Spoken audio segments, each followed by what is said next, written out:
Give it up. Yes,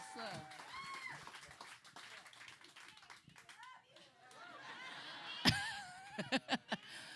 We were chit-chatting so much backstage. I love a good Southern man. And in particular now, I think I'm really an appreciator of the Cajun side. Can you tell us about your Cajun roots? Not all of it.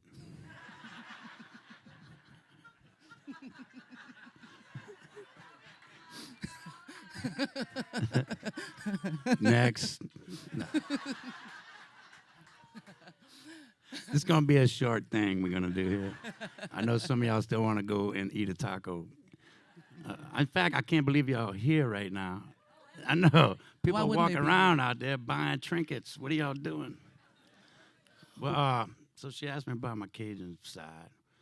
Well, I mean, truthfully, the Cajun stuff came from Canada. You know, that means Cajun came from shortening Canadian. You know, Cajun.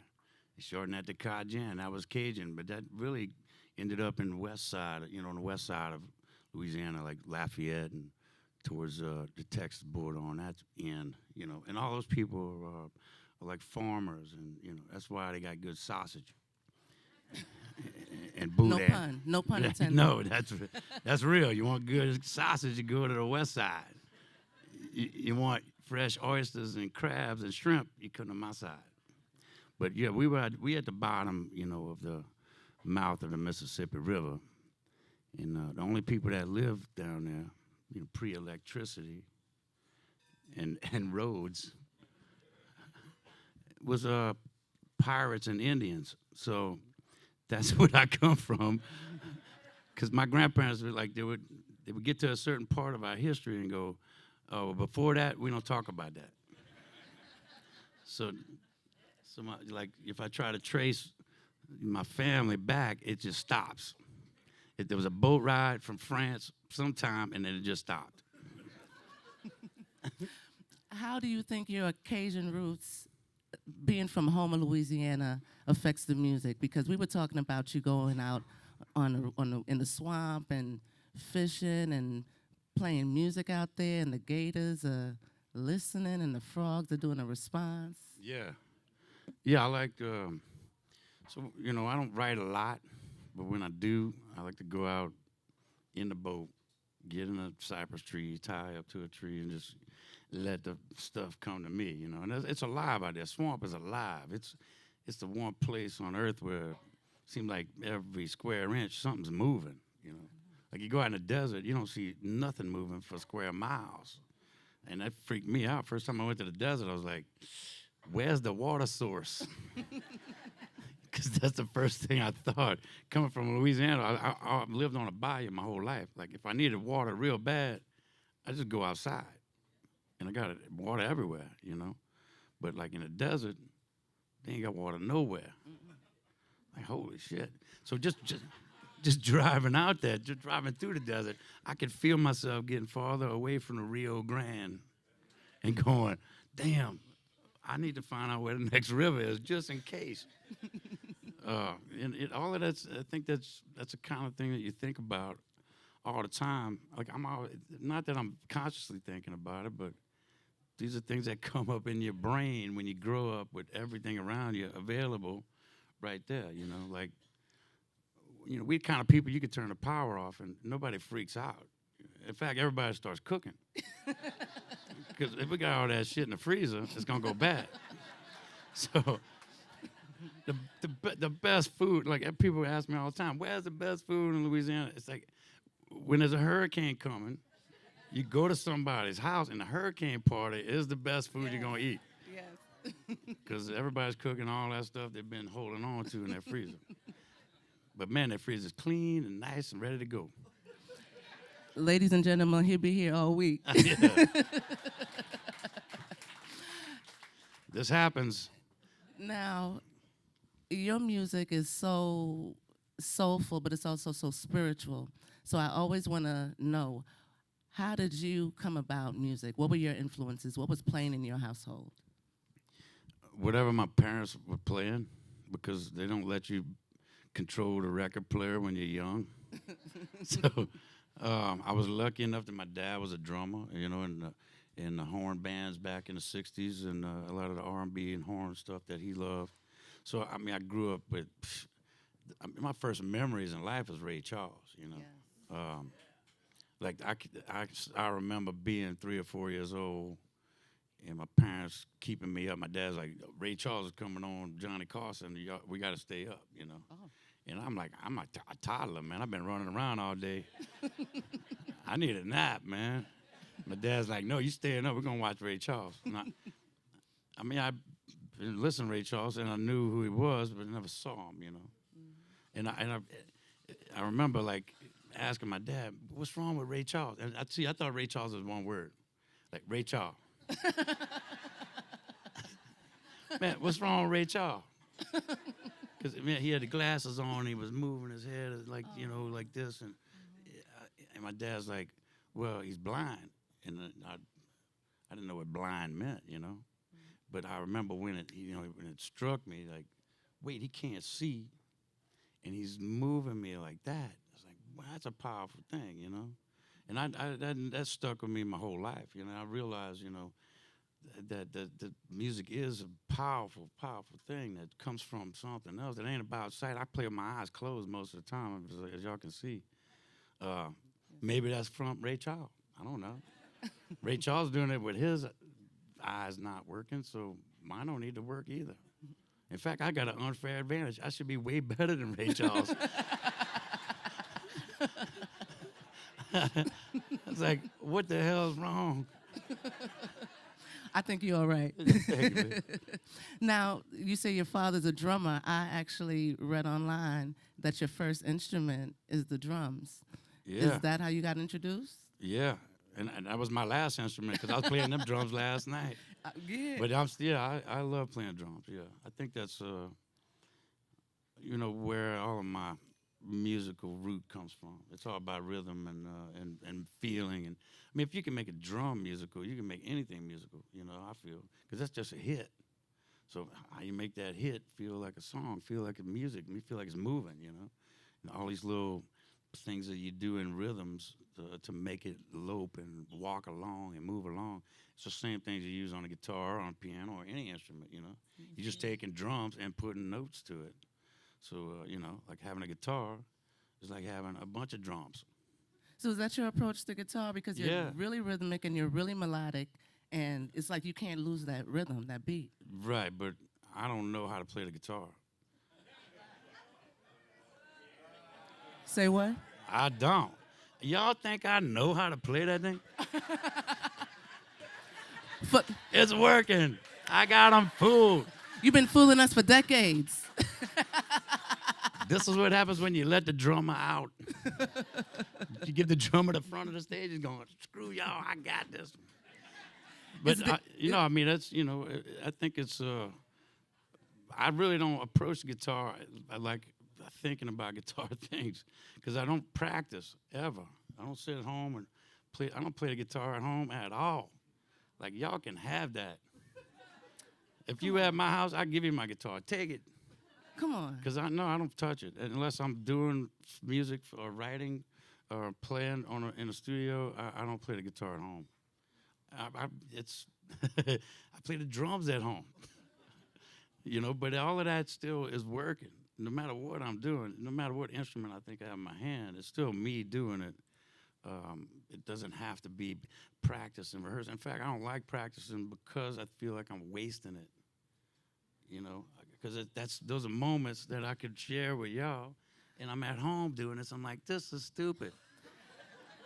Like, what am I doing?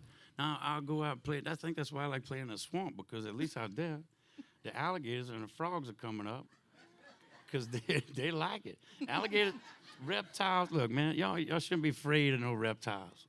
Y'all just need to get a guitar. That's all. You can have mine. I'm not going to bring you around no students that are trying to learn how to play the guitar because you're telling them all the opposite things. You're saying don't practice. Exactly. You're saying just get out there on the swamp and get yourself hurt by some gators. If you want to be like me, yes. Go in the swamp by yourself and don't practice. So I'm not going to ask you that last question on your advice for up-and-coming musicians. That's scrapped. Now listen, I heard some really interesting news about one of your hobbies. I couldn't imagine. I think this guy's really adventurous, but can you tell us a little bit about your pilot's roots and your love of flying? Well, that wasn't a hobby. That was my job. I was doing that for a living because I thought that I wasn't going to do this for a living. You know, this never really was in my wheelhouse. But see, like everybody I grew up around could play music, so you know, they were like, "Your dad didn't make it, your grandpa didn't make it. Which makes you think you're gonna make it?" You know, it's like, well, they keep asking me to play, so I kept playing. But I had to have a day job, you know, like everybody else. And growing up in the oil field in Louisiana, you know, my dad would take me to rigs all the time when I was a kid, and I get on them rigs, like drilling rigs, you know, and like, these people are miserable. Like, this is a dangerous place to be, and everybody's, you know, miserable. I'm like, who's the happiest dude on the rig? And I'm looking around, and the pilot sitting over there eating donuts, drinking coffee with a smile on his face. That's the job I'm taking right there. So I became a pilot, and I started flying seaplanes and teaching flying. Yeah, I know. I was a flight instructor. Yeah. Somewhere out there, there's somebody that learned from me. Oh, my Lord. And you told him the same thing. Don't read the manual. I told him, don't practice. Go out in the swamp and don't practice. You'll be fine. Do you still fly planes today? I can, but, you know, if you have one and it's going down and I'm in there, yes. So you were flying Spirit the last time I flew. All of the Spirit pilots learned from you, learned from Tab Benoit. No, I'm their backup. Oh, my goodness. So can we talk about your latest album? There's about a 12-year gap between your last album and this new record. Mm-hmm. What was the inspiration behind your new album? You have some of your regular collaborators like George Porter Jr. and Anders Osborne, but you got some really sweet songs and some really foundational music in the blues. Yeah, well, I mean, people been asking me. I don't know how many of y'all have been following me for like 20, 30 years or so, you know. Yeah, all right. You know, been asking, like, when's the new album? When's the new album? 10 years later, when's the new album? 13 years later, whoa, there's a new album? Well, I mean, I signed a bad record deal like everybody else in the music business, so I was stuck in that for my whole career, you know, and I just didn't want to give away any more music. I was fed up with that, and I don't control any of my previous albums. I have no say-so what happens to them. You know, they could use that shit on a Diet Coke commercial, and I couldn't say nothing about it, you know. But they're not going to, because then I would probably make some money. But because they can't take away the writer's share, you know.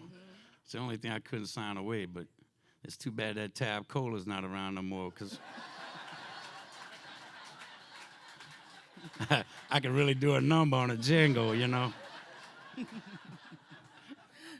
Is this new album on your record label? Yes. So this is the first one that I've done on my label, my way, with nobody, you know, looking over my shoulder and having to approve. Can we give a round of applause? Yeah. That is incredible.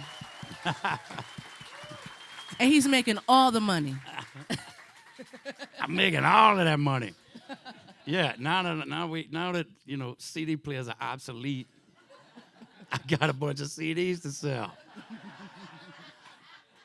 It's ridiculous. Like, what happened? Nobody. I definitely did not get the memo on that. Because we're musicians. We've been selling product, which is like records. Then it was tapes, and CDs. And I'm like, and I went by a car, and I had to go back to the dealership so they could pull the dashboard apart, because I had tried to shove the CD in that crack. between the navigation screen and the air conditioner control. And I was like, it's got to be where the CD goes. And I should have known it didn't go in right away. But I thought, it's brand new. It's just tight. You got to put some It's gonna- WD-40. It's going to loosen up after a few plays, And then, well, and then they told me, no, man, look, that's not a slot. And then that's when the shit hit me. It's like a slot and a crack is two different things. See, a slot is designed to accept an object that fit right in that slot. In fact, it'll suck that thing right in. But a crack tries to reject any object thrust upon it. So save yourself some money. Avoid the crack. Crack is whack.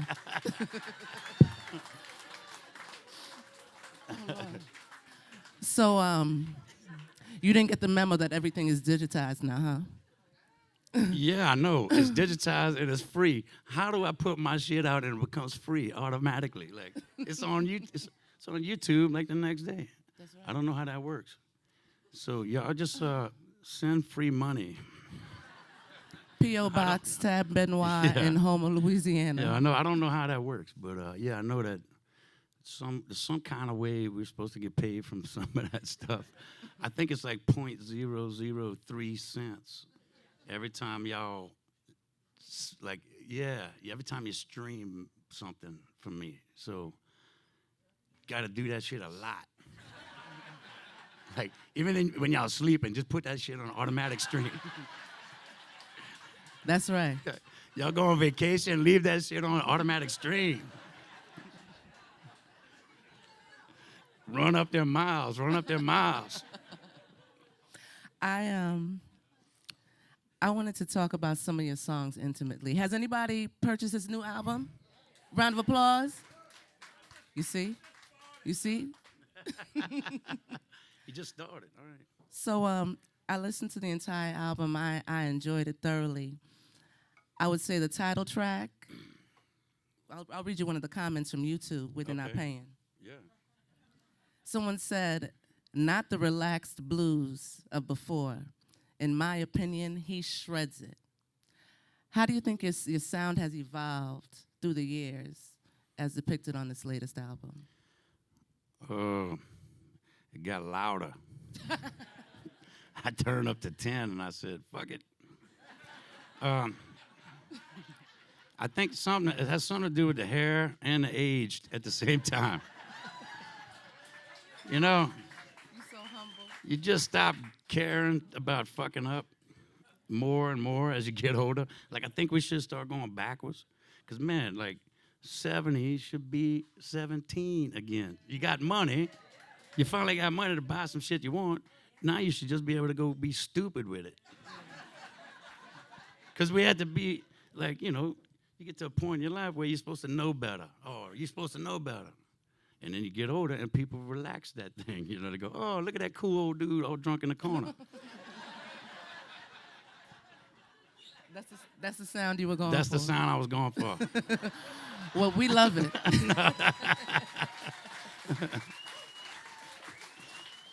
Tell you the truth, I mean, honestly, I'm not going for anything in particular when I'm writing or doing an album. It's nothing that I don't have anything in mind about what it's going to be like when it comes out or when it's finished. It's all really just about moments and trying to capture moments and write for the moment, whatever feels good. I mean, I hear thunder. We were in my boat. Me and Anders and George Porter and Anders Osborne. We in my boat out there, tied up to a tree. As soon as we get tied up, I turn around, I'm opening my guitar case, and thunder claps in the distance. And Anders went, I hear thunder. I'm like, I picked up the guitar. I hear thunder. Yeah. That's how that stuff gets started, and like it's simple as thing like that, and then it turns into a song, and then we move to the next thing. You're very humble, but you're very open, and you're obviously very anointed to even be able to receive it in such an authentic way. Well, yeah, I mean, I think that's important also, is being honest with my soul, because that's what I'm doing this for. My soul has to do this, not me. I mean, I want to go home. Shit, I got all kind of shit I've been buying from making a living out here. I can't use it out at home. but I need to come out here on the road to help, because music is a way to help people get through this life on this planet. Nobody's getting out here with a free ride. It ain't gonna be all easy to get through. But music's always been there. Goes straight to your soul. Does the right thing at the right time when nobody can say the right thing. A song can, and it's happened for all of us, individually, and it's a very individual thing. It's like it's a song that you hear that just says the right thing at the right time. We've all had it, and yeah, and when I had multiple people come to me and tell me the same thing, tell me that a song that I did help them to get through their life, the hardest part of their life. That's everything. That's everything I'm doing it for right there. I dropped flying airplanes for a living. I said, well, if that's what I'm supposed to be doing, and I'm going to go do it, and I got to answer for this when I'm done, so I'm going to do it for good and not for evil. Yeah. Well said, Gramps. Yeah. That's true. That's true wisdom. What is your connection to your fans? Because I'll tell you, when you played on the Lido stage about a couple of nights ago, you didn't want no introduction. You just don't want no middleman for you and your supporters, and I really respect that and appreciate that. So why is the connection between you, the fans, and the music so special? Because I'm leaving my house to come see them. These are my friends. I haven't been building a fan base. I've been building a friend base all over the country.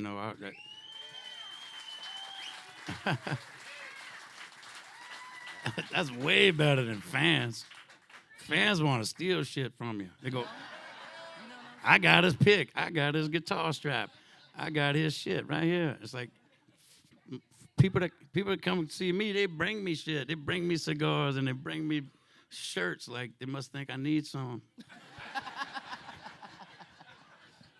They never bring me socks and drawers, And We got you next time. That's really the only things that I buy at the store is socks and drawers. My mom buys my shirts. My wife buys my jeans. Yeah. You got a gator on the stage with you. Yeah. What's the story behind your gator on the stage? He was delicious. How did you cook him up? Some of it was fried, some of it was sauce piquant. No, but I've always had some Louisiana things on the stage with me. We actually used to decorate the whole stage with all kind of skins and skulls and from turtles and alligators, and we bring moss. Man, every stage we played on, they had moss all over the place. They hated us because we would gather bags full of moss at the house and bring it on the road and decorate the stage like it looked like a swamp scene every time I played. That's amazing. Right, but that shit got old when you're doing it all yourself. So we didn't have a props team. We were the props team. Mm-hmm. So after a while, I was like, let's just keep the alligator here because that's where I keep my guitar picks, my slide. Oh. So yeah, it's a Cajun guitar accessory holder. Will they be available for purchase on tabbenoit.com soon? Yeah, for a very steep price because CDs are obsolete. Everything else is going up. Lord have mercy, have mercy.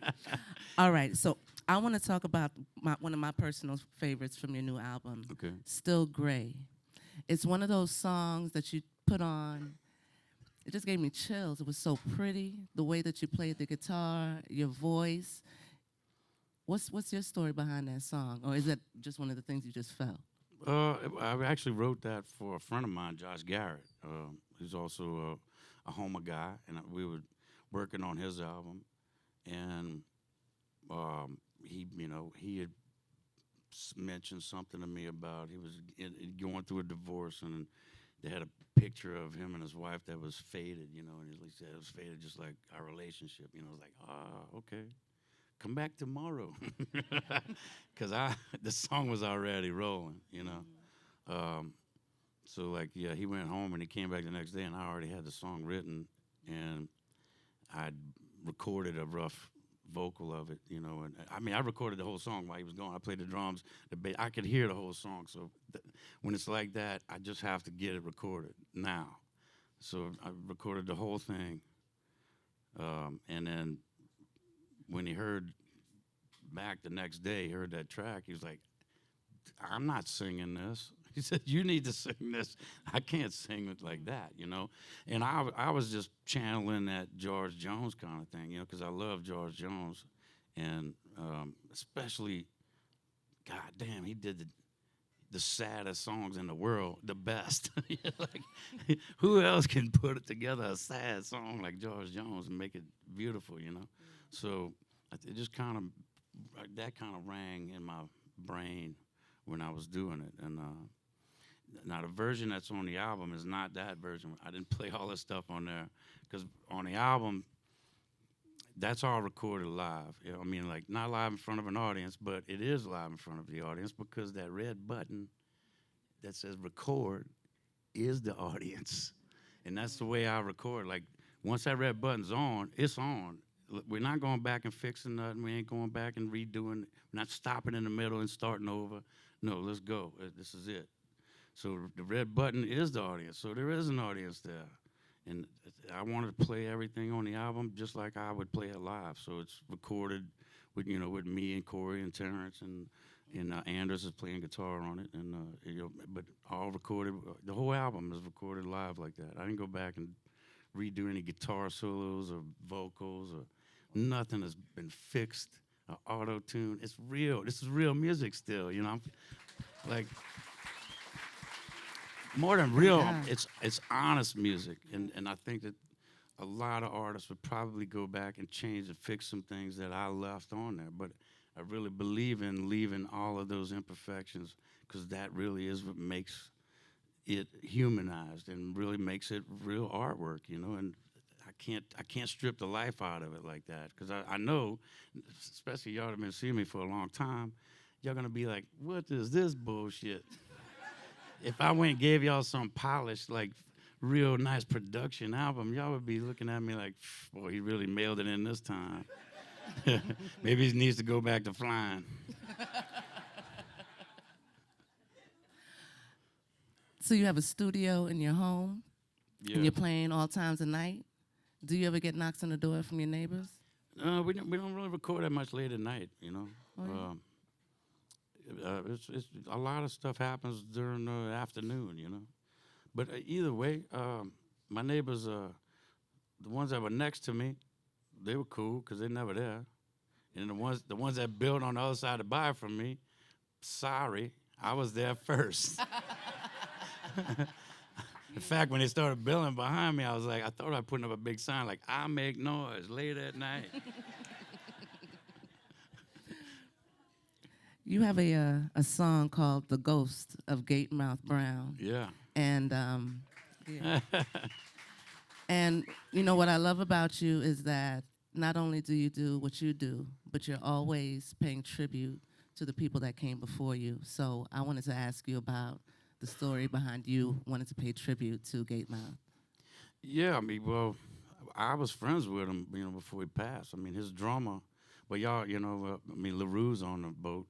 So LaRue's drummer, David Peters, was also Gatemouth Brown's drummer for the last 14, 15 years of his life. So, every time we see Gatemouth on the road, we'd always hang out. And Gatemouth, living in Slidell, he had this old boat that he kept trying to get somebody to take him out in. like I'd be in the dressing room and he'd be like, man, you from down there, you know how to run a boat, huh? I'm like, yeah, I run any damn boat. He goes, man, come take mine out. We ain't running in a while. And everybody in the band's going, don't do it. And he turns around and they're like, oh. But he held me to that shit like till he passed. It was like every time he saw me, he kept. You said you're gonna take me out of my boat. What's going on, bro? You know. But he was always very cool. And one thing about Gay Mouth, he didn't really jam with many people. Like he wouldn't show up when you asked him to come and play at the jam sessions. He wasn't that kind of guy. He was more reserved and do his gig and then go. But it was one time in Maine, we were all staying at the hotel, and they had a bar at the hotel that had a jam going on after the festival. And I asked him to come, and he came. And he played with all of us, all of the musicians that were on the festival that wanted to play with him. And then the locals got up, and he played with all the locals that wanted to jam. It was like super great night of music. Like, and Gabe Mouth just sitting there smiling, smoking that pipe. Like, he pointed at you, and when it's your turn, and he just sit there and smoke that pipe. Now, he had some good weed that he had just got in Maine. So he was being very cordial to everybody. Like, even though, some of them the guys, wasn't playing all up to snuff, you look out and give them a little wank and just take another hit, But, and nobody really talks about Gate Mouth that much. Like Louisiana's not known for guitar players. It's more horns and piano and drums. Yeah, I mean, it's and accordions and fiddles. Guitar, like growing up playing like traditional Cajun music and country stuff, you just playing rhythm. Guitar is like the drums, but not loud enough, So you end up just playing rhythm a lot. And, I found myself learning like accordion parts and fiddle parts so I could get to play a solo, Like, let me take that, Then they go, well, shit, who's going to play guitar? Does it feel like you have a decades-long career in music? Like, I couldn't imagine starting off in the 1900s as you have, and then you've just been through it all, and you're still standing as a musician. What is that feeling like? Oh, he's young. So you say I have a career? Yeah. I'm going to tell my mom you said so. She still don't think it's going to work, And then I want to come over for dinner, too. That's why my pilot's license is still good, just in case. I don't know, man. I never looked at it like it's time involved. It seems like it goes fast. I've been on the road a lot. I mean, over 200 days, 200 shows, That's not how many days we're on the road. But it's like 200 shows a year for 30 years. It was more than that at the beginning.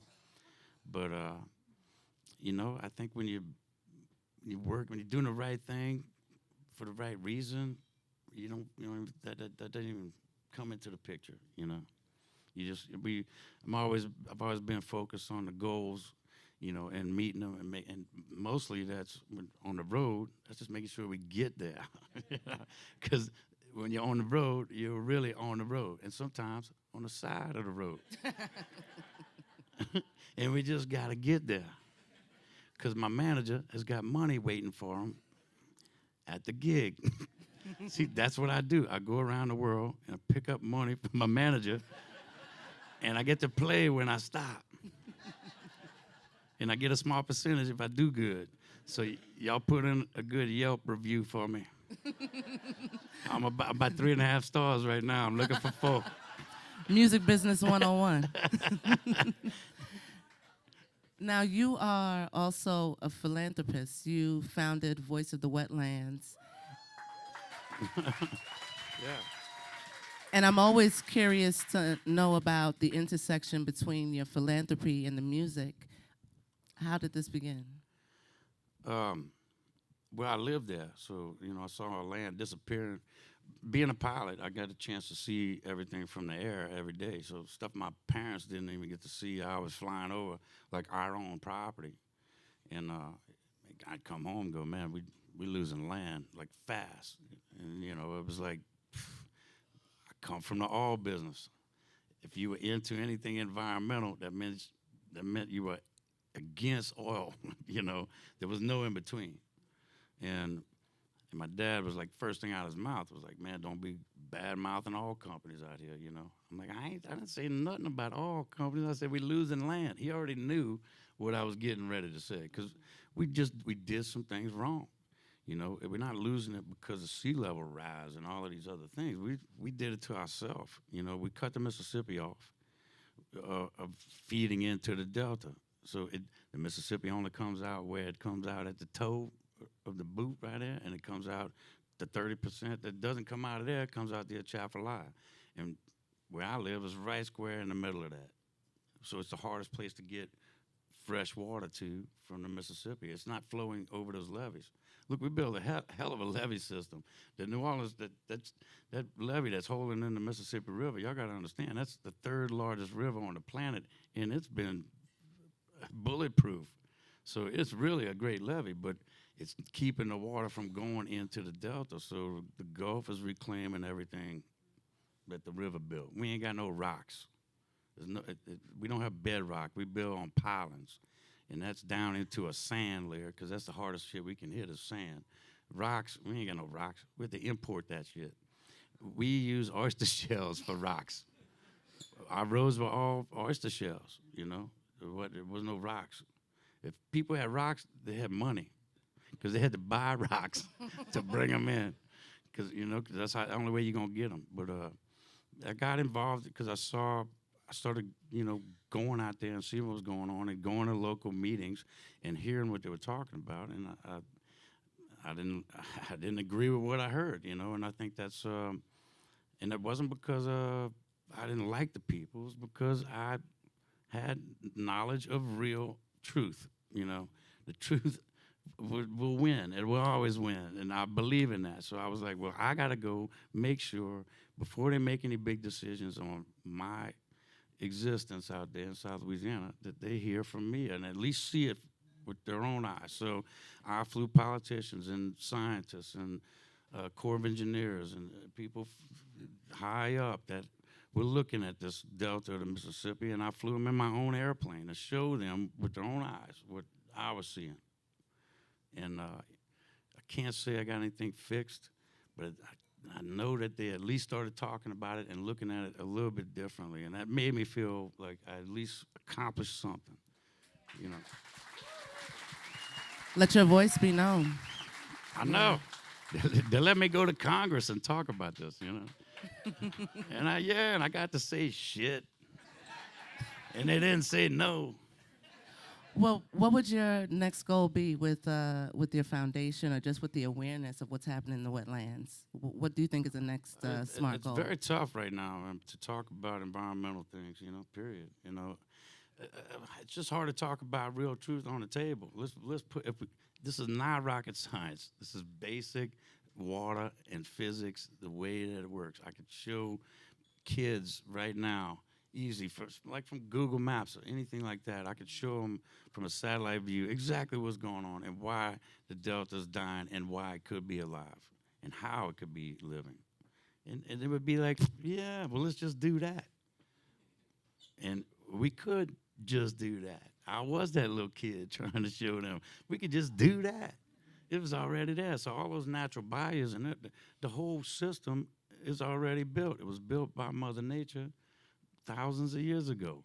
Some of it needs to be reopened, you know, and now we can do it in a controlled fashion. But it's so hard, you know, to get past all the other things. You know, when they say it's political, that doesn't mean it's political, like party-oriented political. It means that when you fix this, it's going to affect somebody else. So the oyster fishermen and people have oyster beds out there, and some of them are my friends. You start bringing a bunch of fresh water in there, now it kills all of those oyster beds. So a lot of big projects on the coast of Louisiana got shut down because of lawsuits with oyster guys, you know. Mm-hmm. And it's just the way it's going to work. You're gonna piss off somebody to fix something else. So it's like, well, how do we fix it and not piss off anybody? I got to figure that one out, because that's the next time I go to Congress, I'm going there with that.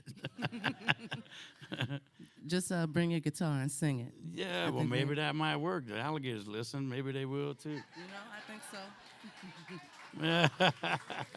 All right, so on a lighter note, If you were to invite me to your home for dinner, because you said you're a cook as well. You said all Louisiana men cook.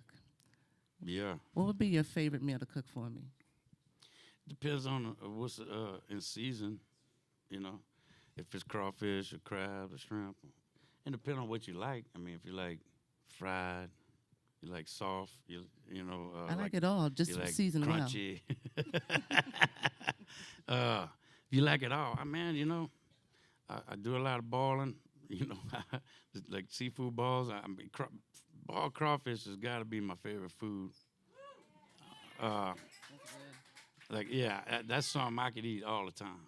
You put the corn in? Just the smell alone of it cooking, like I smell that. I play these damn crawfish festivals and I can't eat none. Cause see, guitar sucks, man. Y'all do not pick up a guitar because it cuts the tips of your fingers with them little wires. See, you're bending on these wires, right? So you go eat crawfish, and your hands get all clammy, and you go try to play guitar, and you end up cutting the callus off your finger, and now your fingers are also spicy. So it's gonna burn like that old mercurochrome they used to put on your ass. Yeah. And it's reddish in color, just like the iodine. But it does kill bacteria. What keeps you alive and fresh in music? I know you say that I'm calling you now a musical missionary, but what's your driving force to still continue playing music and still write new music and be a part of this musical family? Oh, damn, man, this is why, you know. They keep asking me to do this, and I can't say no, you know. That's true. I love y'all, too. That's why, you know, I'm going to give it as honest as I can give it to y'all from my heart every time without trying to be something or try to, you know, I ain't trying to be famous, man. Fame sucks. Y'all, if y'all can just help it grow without fame, y'all help me out with that. We've got to figure this out because if you can do this without being famous, that would be great. Because the fame part sucks. You know, I wouldn't want that. I got a chance to. I got a chance to play golf with Bill Murray when we were at the Bender, and you don't get to hang around people that are that famous. But you know, I felt bad for the guy because everybody we saw knew him, and everybody was quoting movie quotes at him. Every person, from the Uber driver to the cart girl, and then we were as we were walking out of the golf course, we walked through the restaurant, and it was a standing ovation because the word had got out that Bill Murray was out there. I'm like, they didn't even see us play. What are they clapping for? Because it was no standing ovation involved in the way we played, you know. But I mean, it was like you could see that, you know, this guy's got to deal with that every day, you know. And he does it graciously, man. He did it, like he sucked it up and threw the quotes back at him. And I thought, wow, this, you know, he really does it as well as you could do it. You know? How do you deal with your fame? I don't get recognized anywhere except like riding on this boat. That's why you grew your hair long. I go to Walmart, Home Depot, nobody knows me except the one at home. But they know me because they see the shit I'm working on at my house. They go, oh, yeah, I'm doing the same thing. And I'm screwing everything nowadays. So I ain't nailing nothing. So everything I got is getting screwed. I won't go into that one. I won't go there. No, well, you got to keep it. You know, you got to keep it around, you know. And screws got bite. I want to get some questions. I love embarrassing the interviewee. You know, no. I love being embarrassed. I'm joking. I want to get some questions from the family out here. Oh yeah. All right. So we're gonna be as fair as I can be. One from each section. Yes, sir.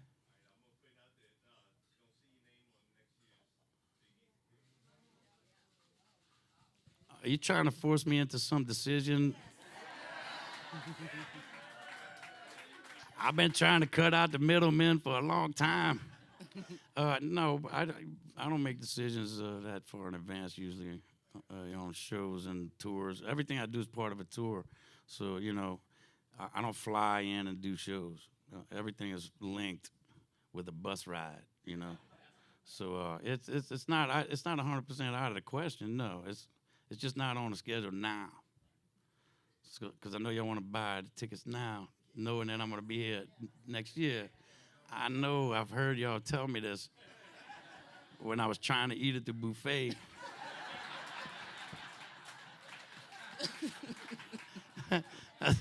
That's why all I got on there was a few pieces of broccoli, and I got to go to my room. Eat my poor broccoli. He ain't committing.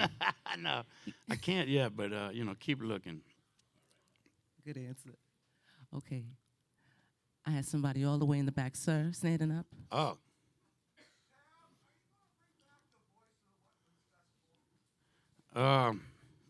If it was just up to me, it'd be different, but it's really not. We had COVID happened, and then during that we had the worst storm we ever had. Houma got slammed by Ida and did a bunch of damage. I mean, everybody had to have a roof change, and trying to come back and tell everybody we're going to do this free event again. We need help and materials, and we need because a lot of that stuff was donated. The reason Voice of the Wetlands Festival worked that way is because I just follow what the old church fairs used to do, which is everything's donated. It's all volunteer, and when you have a festival that feels like that, that's why everybody would come, and everybody gets to volunteer. That's the beauty of it. Everybody gets to help. So to do that again, it's a matter of getting the right people in place to get it cranked up again. It's not just me. A lot of those people got older, and some of them moved, some of them passed. People that helped me build that up and get it going, because we started that in 2000, putting that together. I mean, that's a while back. But it all stemmed from the old Lagniappe on the Bayou Church Fair down in Chauvin, where I first started playing my first gig, Well, first gig outside.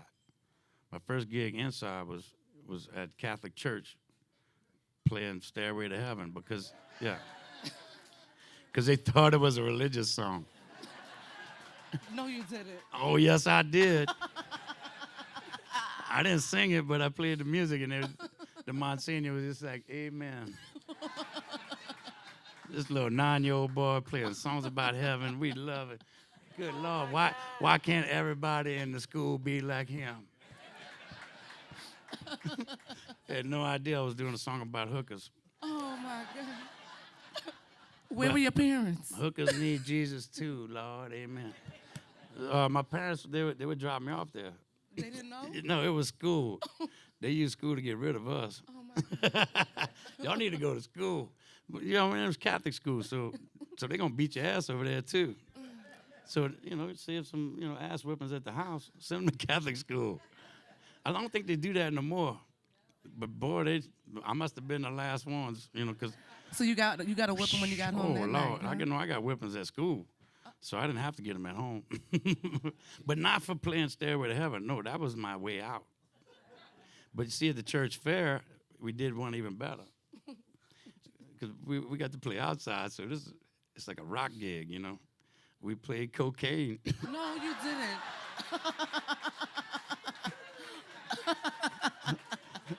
No. And I mean, the nuns are rolling. They thought it was hilarious. These little kids playing cocaine. So that's the kind of shit we got away with, I guess. Oh, my gosh. Let's get one of the ladies. Right over here, young lady, third row. My first introduction to Cajun music was Cedric Benoit. Yeah. Know him at all? No, I don't think so. He's from Louisiana. Yeah, I know. I don't know him. If I am related, I don't think we have ever even met. But he's. I was just thinking the same thing. Pirates don't talk to each other. He's from the Pirates. They just wink and they. If you know, you know. We have somebody in the back. Um, my mom's good, I guess. I'm over here. I'm on the ship. I don't know what the hell's going on at home. No, I know. Yeah, she's good. My mom's probably out there racing some horses because, the track's open until Jazz Fest. See, that's my mom's playground. The fairgrounds where we have Jazz Fest, that's her playground for the rest of the year, Yeah, because she has a bunch of race horses. And my son, he's at Loyola in filmmaking program, so, yeah. Yeah, he's a creative kid, and he he's smarter than me, so he's going. He can play naturally. He can do it if he wants. But he's like me. I have a backup plan. It's always good to have something else, and some kind of education and something that you can use to make a living at. And he took my advice on that, and that's all you can ask for from your kid. Oh yeah, good. Yeah, and we got the same hair and everything. I can't. I'm having a hard time picturing you as a dad and a father Me of too. such a grown. Are you the kind of father that you imagined yourself to be when before you became a father?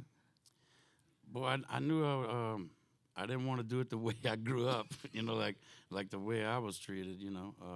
So I think in a lot of ways, I'm gone on the road so much. It's very hard to be home and be a father for your kids when you're gone that much. But we got lucky, and my son has been pretty damn understanding about that. I mean, first of all, because he was into music. I think so. He understood what the life of a musician is. I mean, he was. He thought he was turning me on to some new shit when he was like, "Dad, did you know that Led Zeppelin's whole first album was all stolen blues songs?" I'm like, "No." Who's Led Zeppelin? But see, he didn't get into music because of me though. He had just watched me at Jazz Fest. I went on and played with Buddy Guy. I played before him and I jammed with him on his set. And my son's on the side of the stage, he's like 10, 11, and he's looking at his phone the whole time, like most kids do.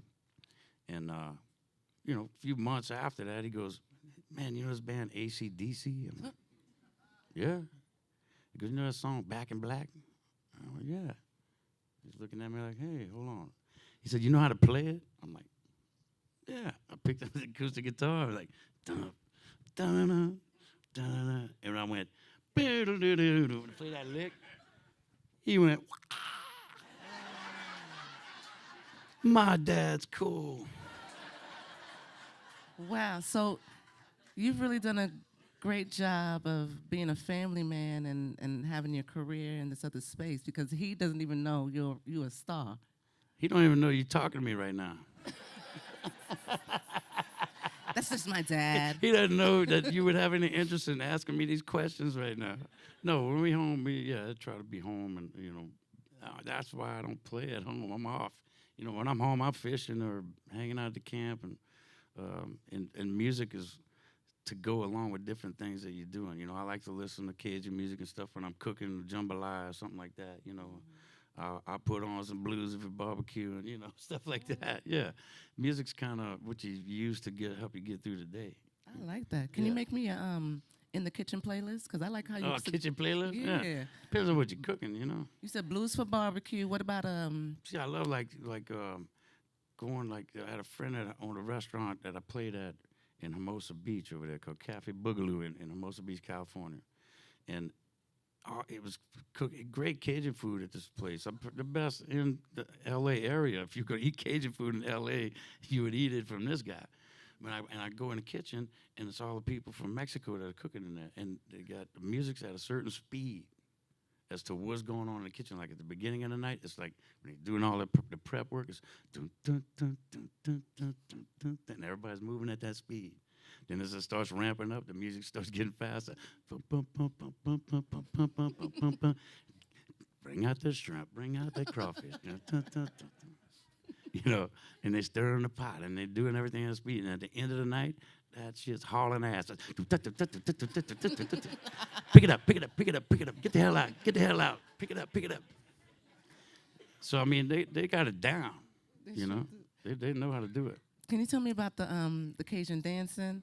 Oh, yeah. Do you dance? Do you do two-step? No, I was always doing this part of it. I was playing so they could dance. But the Cajun dancing is the show. Like the fiddle-dos and the old traditional Cajun music. The chairs are set up to look at the dance floor. Like this chair's in front of the stage facing that way, because that's the show. And it's revolving.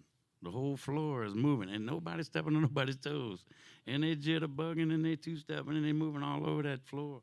And it's a revolving, like, whirling dervish of a floor. But, I mean, the band is just there to play the music for them to dance to. So if you ain't getting them dancing, you ain't getting that gig. That's kind of how it was.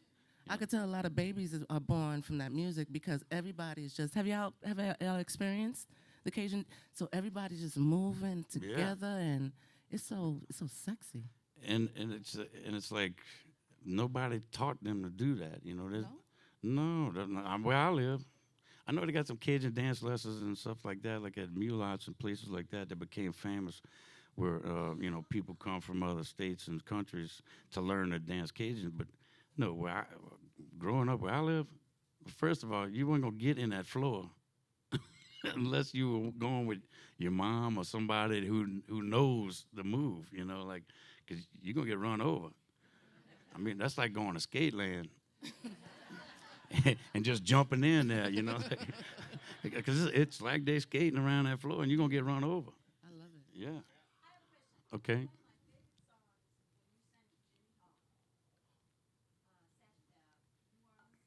Yeah. Yeah. Yeah, that was live in Nashville. So I probably made about 30, 35 cents, yeah. But that was a LaRue song, you know, Louisiana's LaRue. And I was recording the album with them. And it was live in Nashville at a club in Nashville. There was a Night Train in Nashville album. And Jimmy Hall was one of the guests to come on it, and he knew the song, and you know, I mean, Jimmy, you know, he's from that era of music too that LaRue was coming from. So it was, and his voice was ridiculous. I mean, yeah, not me. He scares me. When he opens his mouth, something's coming out, and it's coming out hard. You know, I mean, he sings, you know, a real singer. But yeah, I love him, man. You know, and we'd probably do more together if we were living closer to each other. You know. You could fly. I don't fly. Oh wait, we got to quit. We've been running our mouth. Man, So, we're having too much fun. All right, one know. more question, real quick, because he went up quick. All right, go ahead.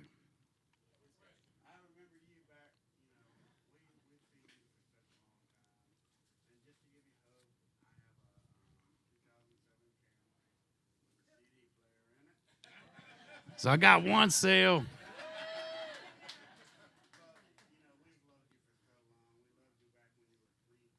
Yeah.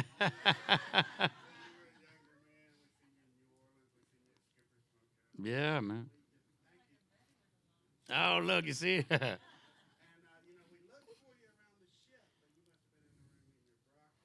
Probably so, yeah. Okay. Yeah.